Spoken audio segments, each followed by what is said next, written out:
بسم الله الرحمن الرحيم. السلام عليكم ورحمة الله وبركاته. ليه عبد الفتاح السيسي ما راحش اجتماعات الأمم المتحدة السنة دي؟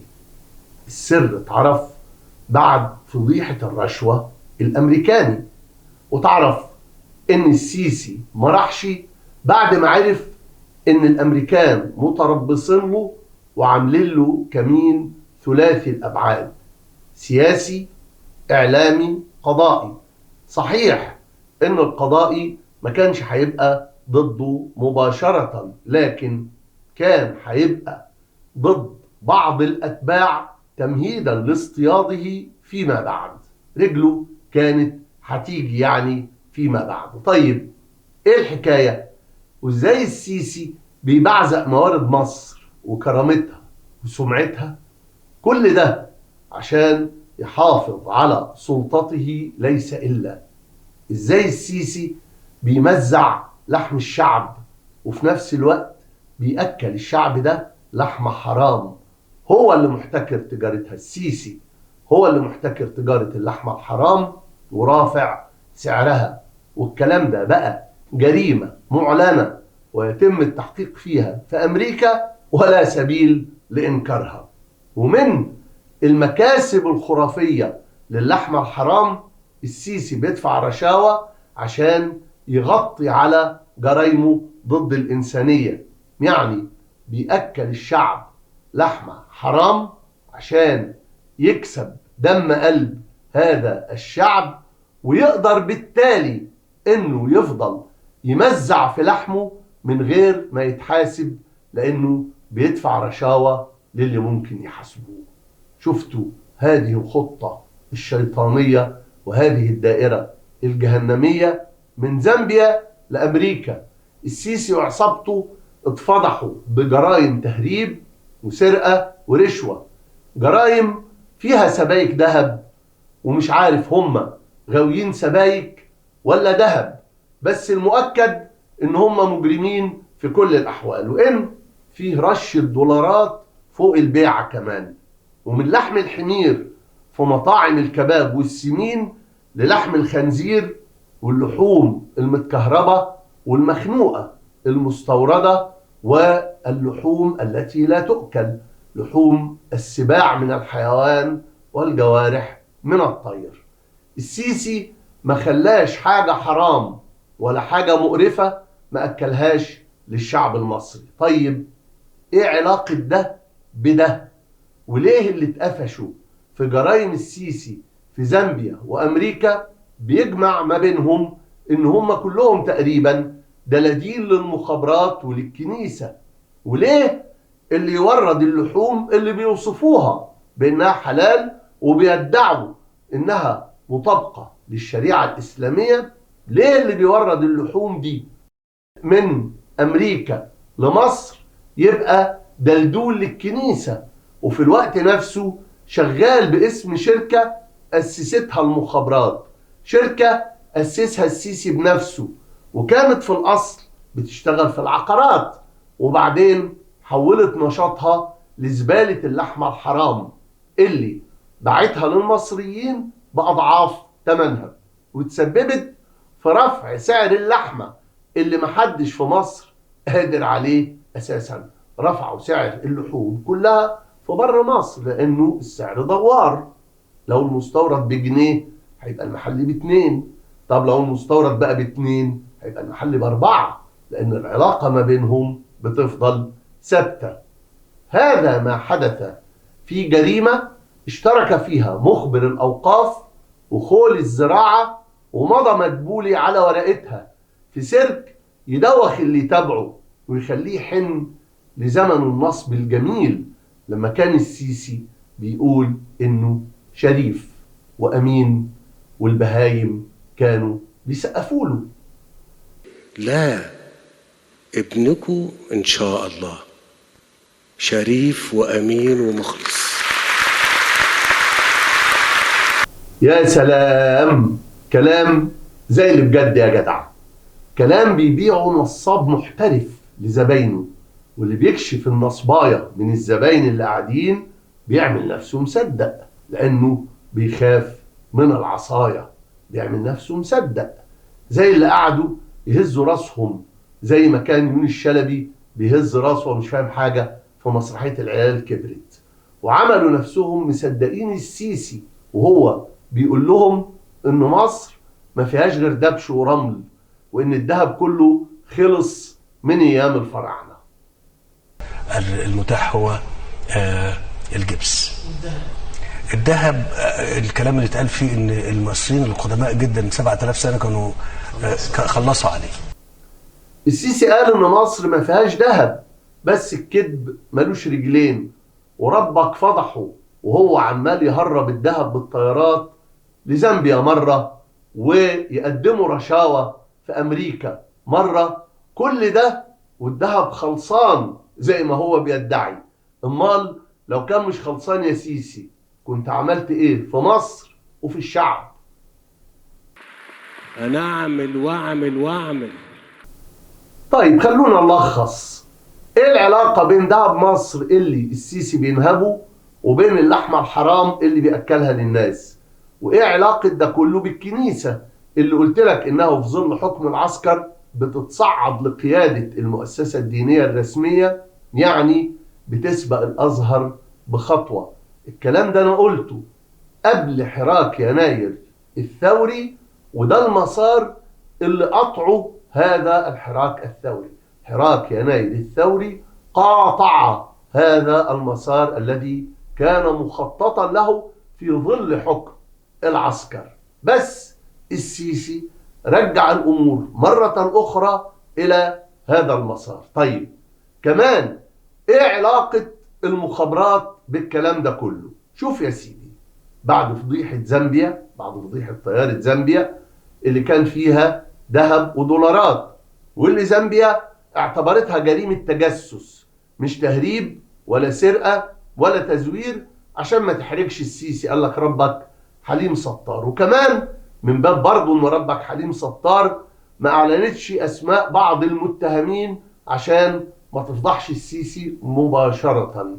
بعد فضيحة طيارة زامبيا اتفجرت فضيحة جديدة، تفاصيلها باختصار ان السيسي متورط في تقديم رشاوى مالية وعينية لرئيس لجنة العلاقات الخارجية في مجلس الشيوخ الأمريكي روبرت مينينديز. آلاف الدولارات وسبائك ذهب وعربية مرسيدس وسداد دفعات قرض عقاري لصالح مينينديز عشان مينينديز يسدد بيها ما تبقى من أقساط لشقة فاخرة في العاصمة واشنطن. وده نظير تدخل مينينديز بحكم منصبه للحفاظ على المعونة اللي بتدفعها أمريكا للعسكر من غير ما الأمريكان يخفضوها حسب ما بيقترح في الكونجرس، خاصة وهو سيناتور بيمثل الحزب الديمقراطي اللي هو حزب الرئيس بايدن، فضلا عن انه رئيس لجنة العلاقات الخارجية في مجلس الشيوخ الامريكي زي ما قلت لك. مينينديز كمان ساعد السيسي في عمليات تجارية بتديرها المخابرات لصالح السيسي في امريكا، وقدم له خدمات اخرى، منها انه سرب له معلومات عن تحقيق في الكونجرس، تحقيق بيتضمن السؤال عن مرور طائرتين أقلتا فريق اغتيال جمال خاشقجي عبر القاهرة سنة 2018. التحقيق أجراه الكونجرس مع عباس كامل، ومينينديز قابل عباس قبل التحقيق في فندق في واشنطن يوم 21 من يونيو سنة 2021. وفي هذا اللقاء في الفندق، عارف خذني إلى الفندق يا حبيبي، ده البيه مبسوط مني كوي في الفيلم بتاعك، خذني إلى الفندق يا حبيبي. ده بقاله أكتر من 10 سنين دلوقتي. في هذا اللقاء في الفندق سرب مينينديز لعباس كامل الأسئلة اللي هتتوجه له في التحقيق عشان يجهز إجاباته وما يتورطش في اعترافات ولا في كذب مكشوف. ونظير التسريب تلقى مينينديز بعد يومين بالعدد من لقاء الفندق 22 سبيكة ذهبية من وائل حنة. وائل حنة رجل أعمال من أصل مصري، وأحد أقباط المهجر، وأحد واجهات مخابرات السيسي في أمريكا. تم ضبط سبيكتين من ال 22 سبيكة اللي أبلغ عنهم عند تفتيش منزل مينينديز، اللي أضاف في إقرار ذمته المالية المقدم للكونجرس معلومات عن مجوهرات لم تسجلها زوجته من قبل، وكذلك سبائك ذهب تصل قيمتها لنحو $250,000. هي السبائك اللي سجلتها لائحة الاتهام. طيب هو عمل كده ليه؟ هو عمل كده عشان خاطر يحتاط للأمر. لما يجوا يسألوا لهم أنا قايل لكم أنا عندي سبائك ذهب قيمتها $250,000. طيب أنت عندك سبائك ذهب قيمتها $250,000، أمين جبتهم منين بقى يا بابا؟ من أين لك هذا؟ هنا يتكشف الملعوب كله. السبائك دي مسجلة في لائحة الاتهام التي أعلنها داميان ويليامز المدعي العام في منهاتن. اللائحة سجلت أن الفضيحة بتشمل 5 مسؤولين مصريين، عباس كامل هو رقم 5 فيهم. وأشارت اللائحة إلى أن لقاء عباس كامل ومينينديز رتبته نادين زوجة السيناتور بالتنسيق مع المسؤول المصري رقم 4. مين بقى رقم 4 ده؟ واضح إن في أسماء متهمين غير معلنة، ربما لأنهم أكبر من عباس كامل. وفي لائحة الاتهام إن مينينديز سلم زوجته نادين نسخة ورقية من الأسئلة اللي هتطرحها لجنة العلاقات الخارجية في مجلس الشيوخ اللي هو رئيسها على عباس كامل، وهذا فيما يتعلق بقضية حقوق الإنسان في مصر. وأرسلت نادين رسالة نصية إلى المسؤول المصري رقم 4 لينقلها للمسؤول المصري رقم 5 اللي هو عباس كامل. وأعربت في الرسالة عن أملها في أن يكون النص الذي أرسلته مفيدا لعباس كامل وهو يجهز ردوده على الأسئلة. كما كشفت لائحة الاتهام عن زيارة مينينديز وزوجته للقاهرة في أكتوبر سنة 2021، وإن السيسي استقبلهم بنفسه. لا، وبهايم السيسي فاخروا بهذه الصورة ونشروها على حساباتهم وقال لك شوف يا جدع، شوف احنا جامدين لغاية فين. وكمان عباس كامل عمل في بيته حفلة عشاء على شرف مينينديز ونادين. كويسة قوي طبعا حكاية على شرفهم دي. وضمن لائحة الاتهام ان مينينديز طلب من الخارجية الأمريكية معلومات عن جنسيات العاملين في السفارة الأمريكية في القاهرة، ومرر هذه المعلومات لزوجته نادين، اللي مررتها لوائل حنة، اللي مررها لمسؤول عسكري مصري.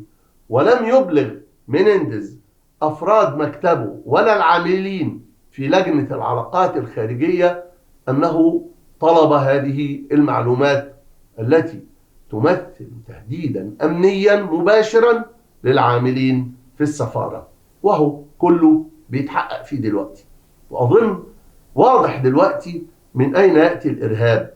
واضح أن هذا الإرهاب يمر عبر بوابات الفساد الرسمي العريضة التي تكشف الأسرار وتتيح الاختراق.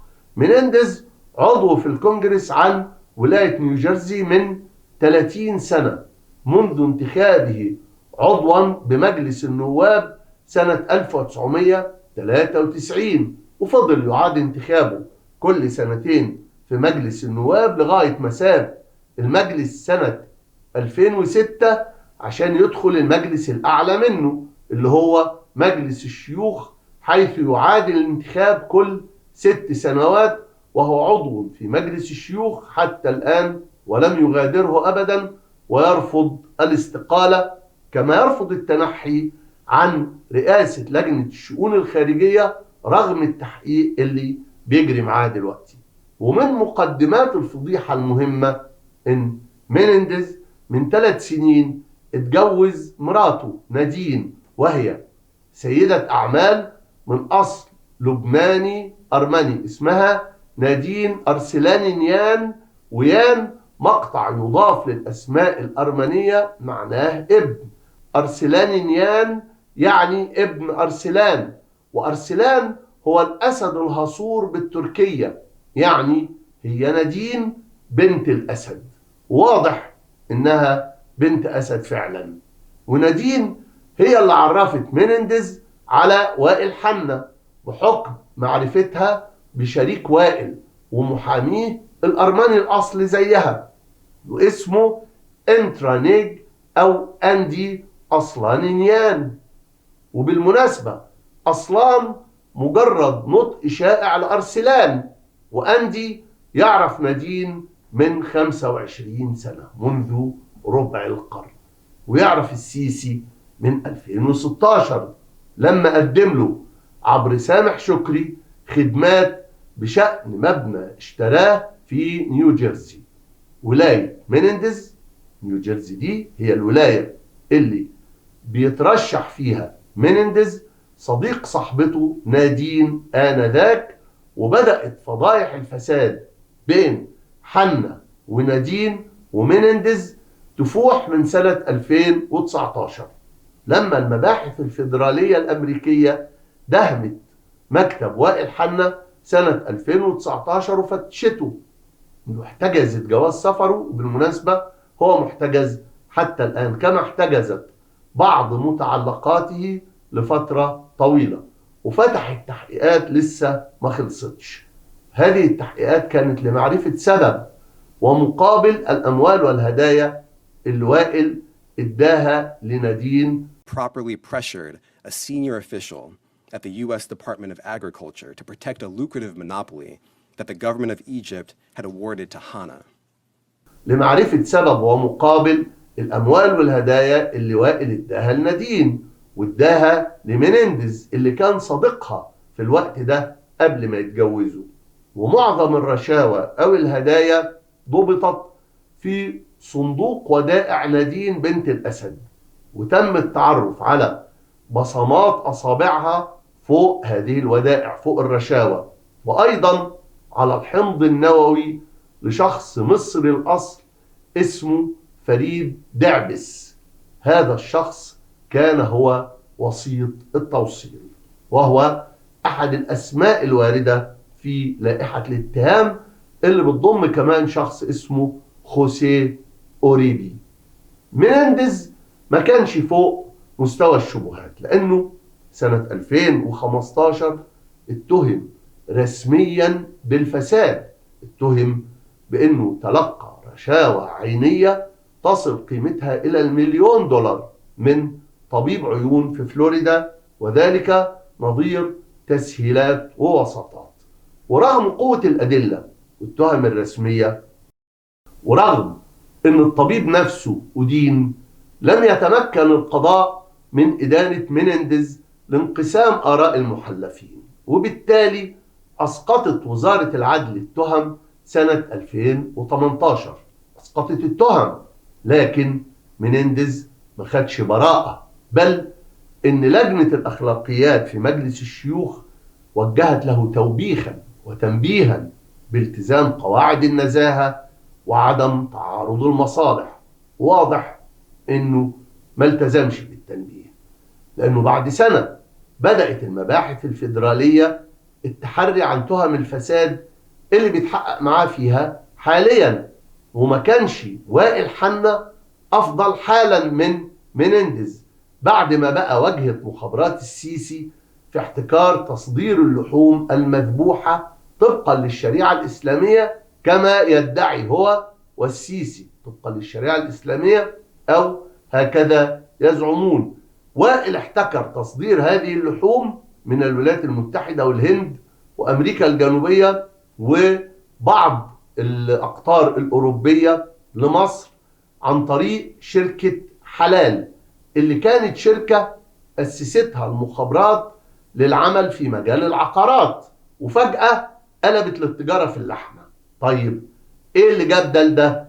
سؤال ملوش إجابة إلا إن مصر محكومة بحمير بتبرطع في جرن وبتاكل في قتة محلولة وبتعمل زي ما هي عايزة. وإلا قول لي إزاي مسيحي يبقى هو المسؤول عن شركة اللحوم الإسلامية في بلد غالبية سكانها من المسلمين؟ إزاي وائل حنا يبقى هو المسؤول عن شركة اللحوم الإسلامية مع إن عمره في حياته ما اشتغل في أي بيزنس له علاقة باللحوم ولا حتى صبي جزار، ومع إن كان في قبل كده عدة شركات بتصدر اللحوم لمصر من الولايات المتحدة لوحدها؟ لكن السيسي قرر فجأة عدم الاعتداد بشهادات الحلال الصادرة عن هذه الشركات، وإنه يعترف بشهادات شركة وائل حنا بس، وبالتالي بقى محدش يقدر يشتغل في المجال ده غيره، لأن أي حد هيفحص اللحمة وهيدي الشهادة دي غيره، الحكومة في مصر وبتستقبل اللحمة مش هتخليها تدخل ومش هتعتد بيها. عرفت المعنى الحقيقي للاحتكار السافل، عرفت المعنى الحقيقي للحاكم التاجر والسمسار. على أي حال شركة وائل حنا احتكرت تجارة اللحوم الحلال كما يزعمون، ده إذا كنت مصدق إن بعد اللي قلناه ده يبقى فاضل فيها نسيرة واحدة حلال. ومع الاحتكار رفعت الشركة رسوم إصدار شهادة الحلال خلتها $5000 عن كل شحنة، عن كل كونتينر، عن كل حاوية، بعد ما كانت في السابق بتتراوح ما بين 10 ل $20 للطن المتري. يعني الرسوم كانت $200 للحاوية في الحد الأقصى، زادت 25 ضعف بقت 5000، وبالتالي سعر اللحوم المستوردة زاد. سعر كيلو الكبدة المستوردة اللي كان 30 جنيه زاد ما بين 13 و 17 جنيه حسب النوع، وده قبل تعويم الجنيه مرتين في سنة 2022، وده التعويم اللي خلى السعر يزيد أكتر وأكتر. وعشان نعرف حجم الفلوس الحرام اللي عملها السيسي من اللحمة اللي بيقول عليها إنها حلال، كفاية نعرف إن واردات مصر من اللحوم 630 ألف طن سنويا، ولما يعني 630 مليون كيلو، ولما سعر اللحمة المستوردة زادت أسعار اللحوم عموما. طيب يسكت السيسي ويكتفي بكده؟ يقول كفاية بقى كده، نهبنا كفاية بقى ونكتفي باللي عندنا؟ أبدا، ده بعدك. السيسي بلاع. السيسي بلغ تجار اللحوم في البرازيل وأمريكا الجنوبية عموما إنه مش هيقبل بشهادة تثبت أن هذا اللحم حلال إلا من شركة واحدة، هي الشركة المصرية الإسلامية لصاحبها وائل حنا. والله العظيم ما بقول نكتة، هي اسمها كده. والكلام ده امتد كمان للهند وغيرها. ولما السلطات الأمريكية شكت في غرابة الوضع وسألت وائل حنا انت مالك يا ابني ومال اللحوم الحلال، قال لهم ان هو مسيحي وما يفهمش في اللحوم الحلال، لكن الحكومة المصرية ساعدته في الشركة وبتبعت له الأئمة والأطباء البيطريين للإشراف على اللحمة. ودي إجابة شديدة العبط وتساوي اعتراف صريح بأن وائل حنا مجرد واجهة لمخابرات السيسي. لأنه لما أنت ما بتفهمش في حاجة بتشتغل فيها ليه؟ إيه اللي يخليك تختار حاجة ما بتفهمش فيها عشان تشتغل فيها؟ وإيه اللي يخلي الحكومة المصرية تديك احتكار حاجة لا أنت بتفهم فيها ولا أنت مناسب ليها ولا أنت مطابق لمواصفاتها وشروطها؟ الأسئلة دي هي اللي فتحت باب التحقيق اللي بتجريه السلطات الأمريكية واللي كشفت الفضيحة كلها. وبعد تحقيقات استمرت أكثر من 2 وجه المدعي العام لمنهاتن الاتهام رسميا للسيناتور الديمقراطي مينينديز وللمصري الأمريكي وائل حنا بتهم الرشوة والفساد والإضرار بالمصالح الأمريكية. وائل حنا اللي السلطات الأمريكية حجزة جواز سفره بيتحقق معاه فيما إذا كان وسيطا سياسيا لصالح الحكومة المصرية بشكل غير رسمي لدى السيناتور الأمريكي المؤثر مينينديز، من غير ما يسجل اسمه وشركته للوساطة السياسية بصفته وكيل أجنبي لدى وزارة العدل كما ينص القانون الأمريكي. وهو اتهام نفاه مينينديز وائل حنا أثناء التحقيق، بينما إعلام السيسي ولجانه الإلكترونية بيثبتوا عليهم التهمة وبيقولوا وإيه يعني ما كل الدول بتشتري الولاء وبتعمل لوبيات تابعة ليها. وأعتقد إن مينينديز وشريكه حنا هيبقى موقفهم حرج جدا لو الجهات القضائية الأمريكية تبعت اللي بيكتبوا بهايم السيسي واللي بيقولوه، خاصة وإن تفتيش مكاتب ومنزل وائل حنا وأجهزته أشار إلى أن زوجة مينينديز تتلقى راتبا ومخصصات من وائل حنا بدون أن تعمل في شركته. وإضافة إلى الاتهامات السابقة وجهت لمينينديز ومراته نادين 3 تهم جنائية، هي الرشوة والاحتيال والابتزاز. ونشرت صحيفة نيويورك تايمز بناء على وثائق من وزارة الزراعة الأمريكية إن وزارة الزراعة المصرية ولغاية سنة 2019 كانت بتتعامل مع 4 شركات في الولايات المتحدة بتصدر رخصة حلال للحوم والدواجن ومنتجات الألبان، ولكن مصر قررت فجأة في 2019 ومن دون مقدمات أن تلغي كل تعاقداتها مع الشركات ال4 وإنها تتعامل مع شركة واحدة مبتدئة تأسست سنة 2017 في ولاية نيوجيرسي اللي هي ولاية السيناتور مينينديز تحت اسم مصر الإسلامية للحوم الحلال لصاحبها وائل حنا، واختصارا IS اللي إسلام، EG اللي إيجيبت هلال، لمؤسسها زي ما قلت لك المصري وائل حنا بالشراكة مع محامي أمريكي أرمني هو أنترينيج أصلانيان. ولم يكن للشركة قبل تعاقدها مع الحكومة المصرية أي سوابق ولا خبرات في إصدار شهادات الذبح الحلال، كما لم يكن لها خبرات في التعامل مع أي من مربي ومصدر اللحوم، وذلك حسبما رصد تقرير رسمي للملحق التجاري الأمريكي في مصر. وقالت نيويورك تايمز إن التغيير المفاجئ في السياسة المصرية قد يؤدي إلى اضطراب الأسواق وإحداث ارتباك بين الصناعة والمنظمين.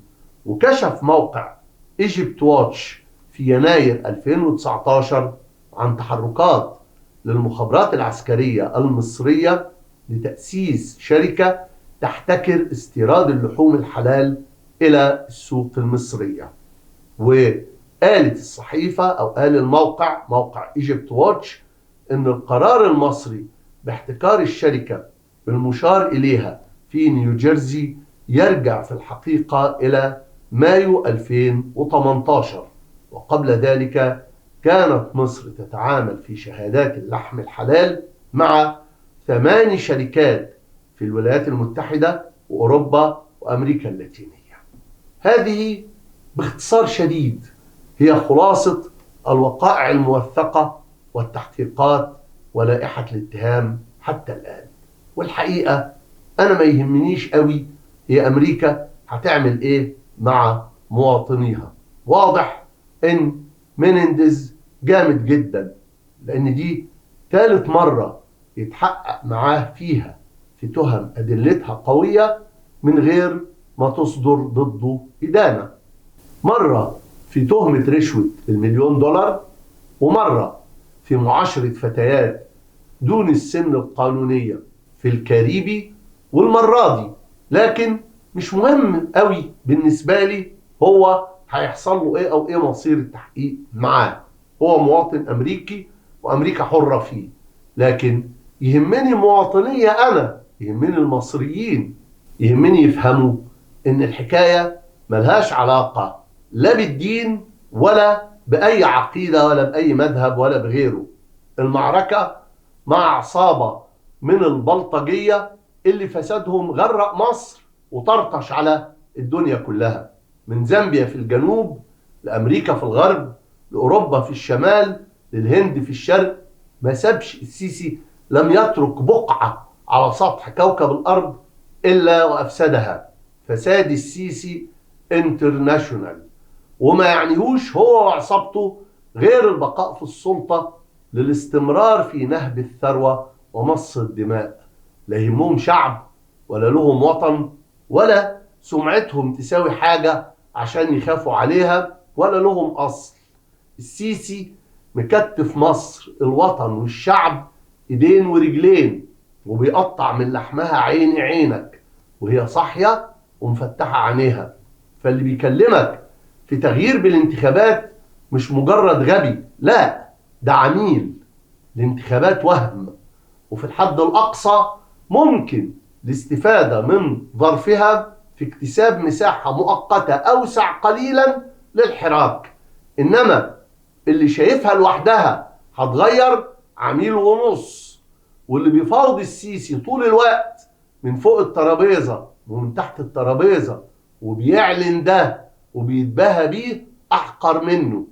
السيسي استبدل كل ما هو أدنى بالذي هو خير. باع النيل وسقاكم المجاري، منع اللحم الحلال وأكلكم الدم والميتة ولحم الخنزير وما أهل به لغير الله والمنخنقة والموقوذة والمتردية والنطيحة وما أكل السبع. لا، ده أكلكم كمان السبع نفسه، أكلكم سباع الحيوان وجوارح الطير. انقلب على ثورة العيش والحرية والكرامة الإنسانية والعدالة الاجتماعية وجاب لكم حكم العسكر بمعتقلاته وجوعه وموته وذله وظلمه. والجبن مش هيحل المشكلة. شعبنا مش جبان، شعبنا مش ساكت على حقه، هو واقع تحت حكم طاغية لا يتورع عن فعل شيء، ومحدش مآمن للي جنبه ومحدش مصدق ان اللي جنبه ممكن يسنده. لو الناس شافت بعضها وتخلصت من الإحساس بالخذلان اللي تسبب فيه اللي ربنا سبحانه وتعالى يتصرف معاهم بعدله، يبقى هنقدر ان احنا نغير هذا الواقع المؤلم اللي ان شاء الله لازم نغيره. والا يعني مصر، انا مش عايز اقول ايه اللي ممكن يحصل، لانه مؤلم قوي وسيء قوي وكارثي للغاية.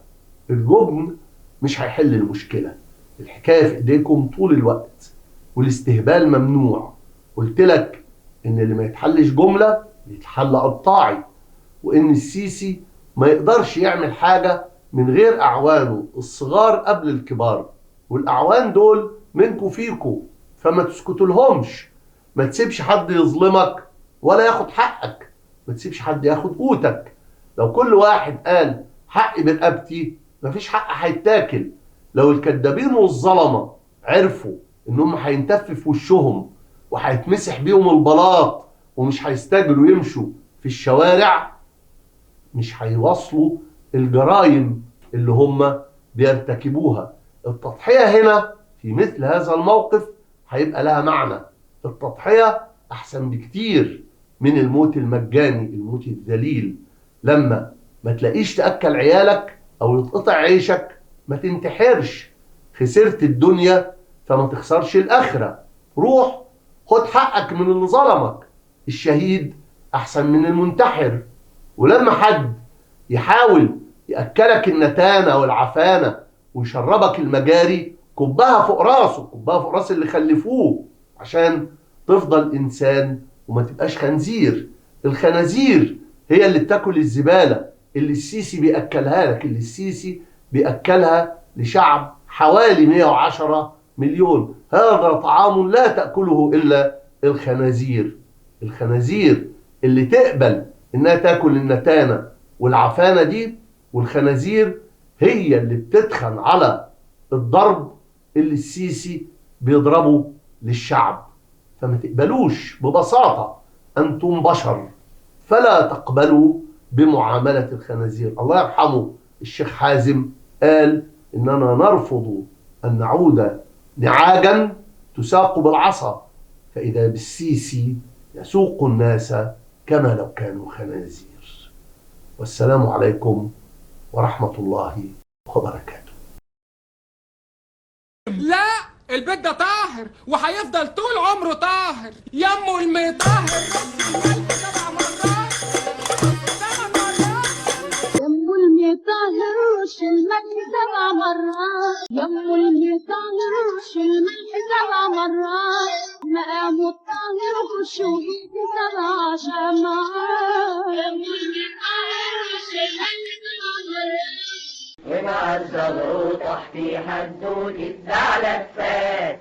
خلى المطاهر شافها مظاهر حب سكان، وبإيده شرخ بنيان وصرخ، وكتب وترخ محمش بهرت. لا لا لا لا. يمه المطهر رش الملح 7 مرات. يمه المطهر رش الملح 7 مرات. مقامه الطاهر خشوه 7 شمعات.